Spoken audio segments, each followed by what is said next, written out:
নমস্কার বন্ধুরা, আর জি কুকিং চ্যানেলে আপনাদের সবাইকে স্বাগত। আজকে নিয়ে হাজির দারুণ টেস্টি নরম তুলতুলে গাজরের কেক রেসিপি নিয়ে। তো চলুন শুরু করা যাক। আমি এখানে দুটো গাজর খোসা ছাড়িয়ে ধুয়ে নিয়েছি। গাজরগুলোকে এরকম পাতলা পাতলা করে কেটে নিয়েছি। এবার একটা কড়াইতে জল বসিয়ে ওপরে একটা ছিদ্রযুক্ত থালা বসিয়ে দিয়েছি। একটা প্লেটের মধ্যে গাজরগুলো দিয়ে ওপর থেকে ঢাকা দিয়ে গাজরগুলোকে সেদ্ধ করে নেব। আপনারা চাইলে গাজরগুলো সরাসরি জলে দিয়েও সেদ্ধ করে নিতে পারেন। দেখুন গাজরগুলো খুব সুন্দর মতো সেদ্ধ হয়ে গেছে, 20 মিনিট মতো টাইম লেগেছে। গাজরগুলো নামিয়ে ঠান্ডা করে মিক্সার জারের মধ্যে দিয়ে দিলাম। জল ছাড়া একদম মিহি পেস্ট রেডি করে নিতে হবে। পেস্টটাকে একটা আলাদা পাত্রে নামিয়ে নিয়েছি। এবার মিক্সার জারের মধ্যে দিয়ে দেবো 1 কাপ সুজিটাকে গুঁড়ো করে নেব। আর এদিকে গাজরের পেস্টের মধ্যে ওই কাপের 1 কাপ মেপে দিয়ে দেবো দুধ, আর 1 চামচ দেব লেবুর রস আর দুধটাকে দিয়ে গাজরের সাথে খুব ভালো করে মিশিয়ে নেব।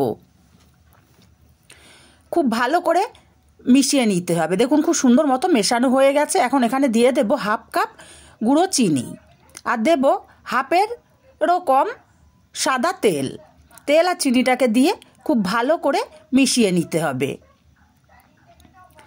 খুব সুন্দর করে মিশিয়ে নিয়েছি তেল আর চিনিটাকে।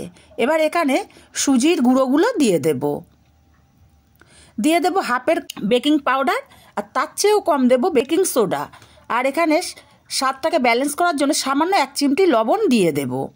আপনারা যদি চান কেকটা খুব ভালো মতো ফুলুক, তাহলে বেকিং সোডা আর বেকিং পাউডারের পরিমাণটা একটু বাড়িয়ে দেবেন। আমার বাড়িতে বেকিং সোডা বেকিং পাউডারের গন্ধটা কেউ নিতে পারে না, তাই আমি অল্প পরিমাণে দিলাম।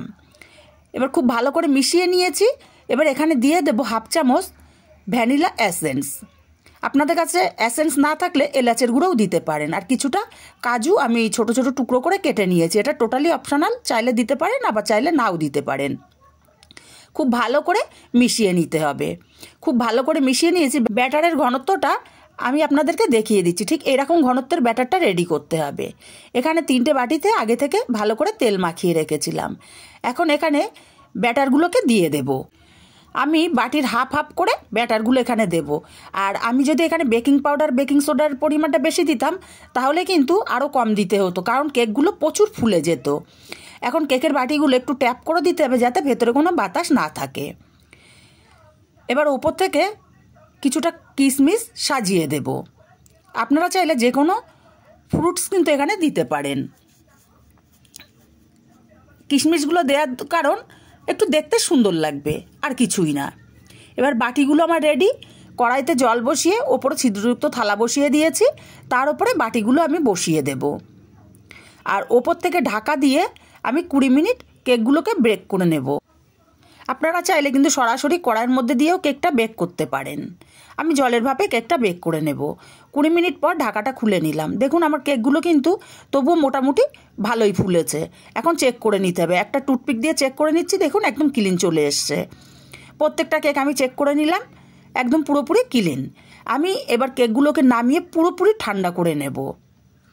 আর কেকগুলো ঠান্ডা হয়ে গেলে কিন্তু ছুরি টুরি কোনো কিছু প্রয়োজন পড়বে না। কেকগুলো এমনিই উঠে যাবে। দেখুন একটু ঝাঁকা দিলে কেকগুলো উঠে আসছে। আর আমি দেখিয়ে দিচ্ছি কতটা নরম তুলতুলে। দেখুন খুবই নরম তুলতুলে, আর খেতে কিন্তু দারুণ টেস্ট হয় বন্ধুরা, দারুণ টেস্ট হয়।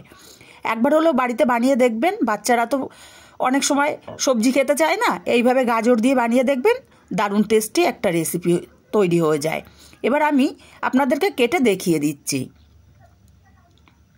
রেসিপিটা যদি ভালো লাগে একটা লাইক দিতে ভুলবেন না, আর কাছের আত্মীয় স্বজন বন্ধুবান্ধবের কাছে শেয়ার করতে ভুলবেন না। আর রেসিপিটা কেমন লাগলো সেটাও কিন্তু কমেন্ট করে জানাতে ভুলবেন না।